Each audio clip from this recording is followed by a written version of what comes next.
ইফতারের জন্য আজ আমি আপনাদের বানিয়ে দেখাবো ভীষণই মজাদার অনেকগুলো লেয়ারযুক্ত খাস্তা মুচমুচে ডিমের প্যাটিস রেসিপি। একবার হলো এই রোজার মাসে ইফতারে বানিয়ে খাওয়ার চেষ্টা করবেন, খেতে ভীষণ মজার হয়। আসসালামু আলাইকুম বন্ধুরা, কিচেন বাঙালিয়ানা চ্যানেলে আপনাদের সবাইকে স্বাগত জানাই।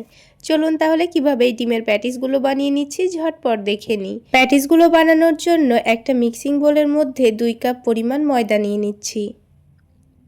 এবার এই ময়দার মধ্যে দিয়ে দেব স্বাদ মতো লবণ, আর তার সাথেই দিয়ে দিচ্ছি হাফ টেবিল চামচ মতো চিনি। চিনি দিলে প্যাটিসগুলো খেতে ভীষণ ভালো লাগে। আর ময়ানের জন্য দিয়ে দিচ্ছি 4 টেবিল চামচ মতো সয়াবিন তেল। আপনারা চাইলে তেলের পরিবর্তে ঘিও দিতে পারেন। তেল কিংবা ঘি যাই দেন না কেন পরিমাণটা একটু বেশি করে দিয়েই ময়ান দিয়ে নিতে হবে, তাহলে কিন্তু প্যাটিসগুলো অনেকটাই খাস্তা এবং মুচমুচে তৈরি হবে। তো দেখুন খুব সুন্দর করে কিন্তু আমি তেলের সঙ্গে ময়দাটা মিশিয়ে নিয়েছি, আর খুব সুন্দর দলাও পাকিয়ে আসছে। তো এরকম করেই ময়ান দিয়ে নিতে হবে। এবার বারে বারে অল্প অল্প করে পানি দিয়ে ডোটা মেখে নেব। একেবারে দিয়ে ফেললে ডোটা কিন্তু অনেকটা নরম হয়ে যেতে পারে, তাই বারে বারে পানি দিয়ে ডোটা মেখে নেওয়াই ভালো। তো কিছুক্ষণের মধ্যেই দেখুন ডোটা কিন্তু আমি খুব সুন্দর করে মেখে নিয়েছি। এইরকমই স্মুথ করে মেখে নিতে হবে। আর এই প্যাটিসগুলো বানাতে আমাদের মাত্র 10 মিনিট সময় লাগে। আপনারা কিন্তু খুবই অল্প সময়ের মধ্যে ইফতারে এইরকম প্যাটিস বানিয়ে নিতে পারবেন। ময়দাটাকে আমি কিছুক্ষণের জন্য রেস্টে রেখে দিচ্ছি। অন্যদিকে একটা কড়াইয়ের মধ্যে 2 টেবিল চামচ নিয়েছি সরিষার তেল, আর দিয়ে দিচ্ছি বেশ খানিকটা পেঁয়াজ কুচি। পেঁয়াজটা দেখুন আমি একটু মোটা মোটা করে কেটেছি, আর এখানে আমি 4টা মিডিয়াম সাইজের পেঁয়াজ নিয়েছি। পেঁয়াজটাকে কিন্তু আমি হালকা লালচে করে ভাজবো, খুব একটা লাল করব না। এবার এখানে দিয়ে দেব হাফ টেবিল চামচ মতো আদা রসুন বাটা। এবার আদা রসুন বাটা দিয়ে আবার এটাকে ভালো করে ভেজে নেব, যতক্ষণ না পর্যন্ত আদা রসুনের কাঁচা গন্ধটা চলে যাচ্ছে। কিছুক্ষণের মধ্যেই দেখুন আদা রসুনটাও কিন্তু খুব সুন্দর ভাজা হয়ে গেছে। এবার এর মধ্যে দিয়ে দিয়েছি একটা মিডিয়াম সাইজের টমেটো কুচি, স্বাদ মতো লবণ দিয়েছি, অল্প একটু মরিচের গুঁড়ো দিয়েছি, খুবই সামান্য হলুদের গুঁড়ো দিয়ে দিয়েছি, ভাজা জিরা গুঁড়ো, ধনে গুঁড়ো, আর তার সাথে দিয়ে দিচ্ছি চাট মশলা। এবার সব কিছু একসঙ্গে ভালোভাবে ভেজে নেব, যতক্ষণ না পর্যন্ত টমেটোটা ভালোভাবে গলে যাচ্ছে। তো দেখুন কিছুক্ষণের মধ্যে সব কিছু খুব সুন্দর ভাজা হয়ে গেছে, টমেটোটাও কিন্তু খুব সুন্দর গলে গেছে। এই মশলাটা তৈরি করতে খুব বেশি কিন্তু সময় লাগে না, খুবই অল্প সময়ের মধ্যে তৈরি হয়ে যায়। সব শেষে অল্প একটু দিয়েছি ধনেপাতা কুচি, আর দিয়ে দিয়েছি খুবই সামান্য পরিমাণ চিনি। এবার এটাকে মিশিয়ে নামিয়ে নেব।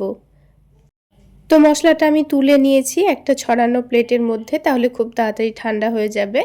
আর এদিকে আগে থেকে আমি 4টা ডিম সেদ্ধ করে রেখেছিলাম। 4টা ডিম দিয়ে কিন্তু আমি প্যাটিসগুলো তৈরি করব। আপনারা চাইলে ডিমের পরিমাণটা বাড়িয়ে কিংবা কমিয়ে নিতে পারেন। তো এবার আরও একটা কাজ আমাদের রেডি করে নিতে হবে। এবার এখানে নিয়ে নিচ্ছি 5 টেবিল চামচ মতো কর্নফ্লাওয়ার, তার সাথেই দিয়ে দেব 5 টেবিল চামচ মতো সয়াবিন তেল। যতটা পরিমাণ কর্নফ্লাওয়ার নিয়েছি ততটা পরিমাণই তেল নিয়েছি। এবার সব কিছু একসঙ্গে ভালোভাবে মিশিয়ে নেব, দিয়ে একটা ঘন ব্যাটার তৈরি করে নিতে হবে। এবার এটাকে এখন এক সাইডে রেখে দিচ্ছি। আর এই ডোটা দেখুন আগের থেকে অনেকটাই কিন্তু স্মুথ হয়ে গেছে। তো ডোটাকে আবার একটু ভালোভাবে মেখে নেব।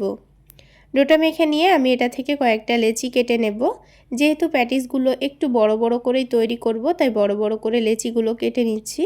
একসঙ্গে আমি কিন্তু 6টা মতো লেচি কেটে নিয়েছি। এবার এই লেচিগুলো হাতের তালুতে ঘুরিয়ে ঘুরিয়ে লই তৈরি করে নেব। সবগুলো লই প্রথমে আমি রেডি করে নিয়েছি, তাহলে রুটিগুলো বেলতে সুবিধা হবে। এবার বড় করে আর পাতলা করে রুটিগুলো বেলে নেব।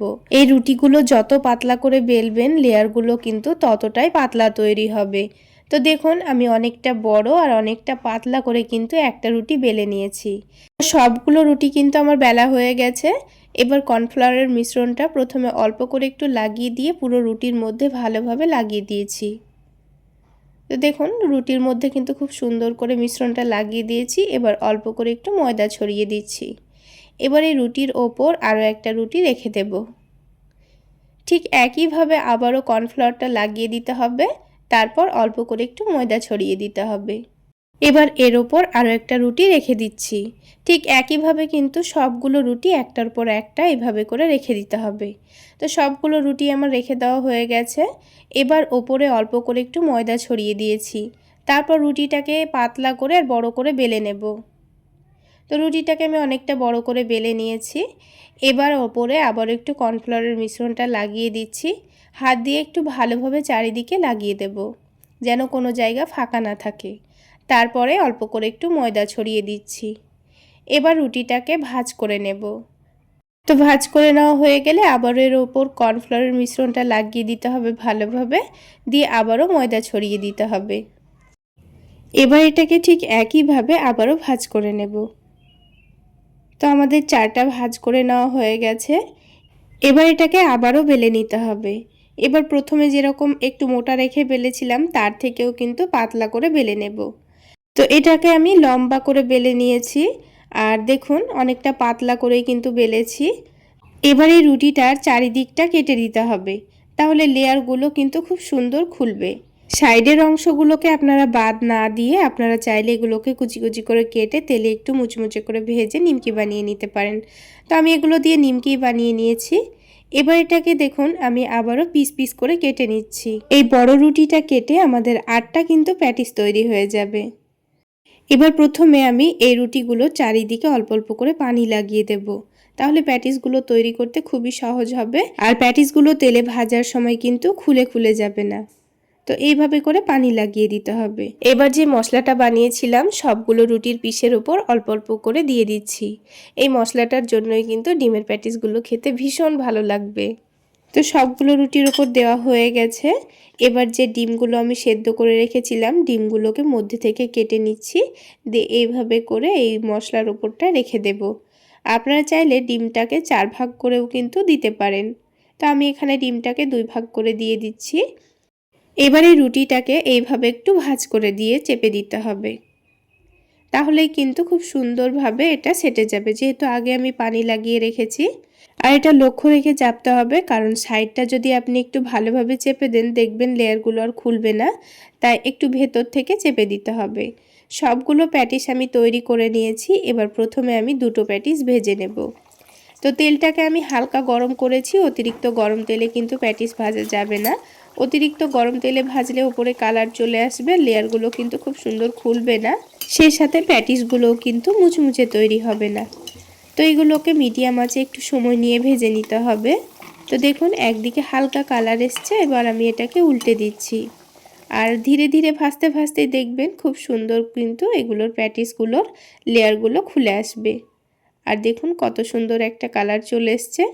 এবার তেলটাকে ভালোভাবে ছেঁকে নিয়ে তুলে নেব। তাহলে বন্ধুরা আজকের এই প্যাটিস রেসিপি আপনাদের কেমন লাগলো অবশ্যই কমেন্ট করে জানাবেন। আর ভালো লাগলে একটা লাইক শেয়ার করে দেবেন। আর আমার এই সহজ রেসিপিগুলো যদি ইউটিউব চ্যানেল থেকে দেখে থাকেন চ্যানেলটি সাবস্ক্রাইব করে দেবেন। আর ফেসবুক পেজ থেকে দেখে থাকলে পেজটি ফলো করে দেবেন। তো দেখুন বন্ধুরা সবগুলো প্যাটিস কিন্তু আমার ভাজা হয়ে গেছে, আর কত সুন্দর লেয়ার খুলেছে দেখুন। একটা আমি আপনাদের ভেঙেও দেখিয়ে দেব কতটা মুচমুচে খাস্তা তৈরি হয়েছে।